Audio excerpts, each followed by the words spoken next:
see this huge momentum building around black cod in the domestic market, and I think ASMI has been monumental in that and continues to help push that just by recipes and exposing people to it, because really I think the biggest thing was that people didn't know what the fish was because it had been exported for so long, and ASMI's helped educate consumers like, hey, it's a great fish to try.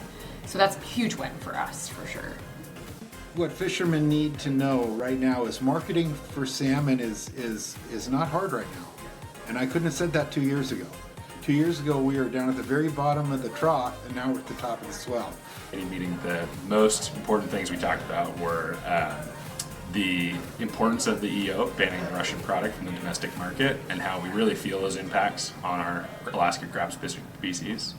And then we also talked about the need for additional support marketing Viridae, Opilio, and Dungeness crab in the domestic market, and potentially Dungeness in the international market as well.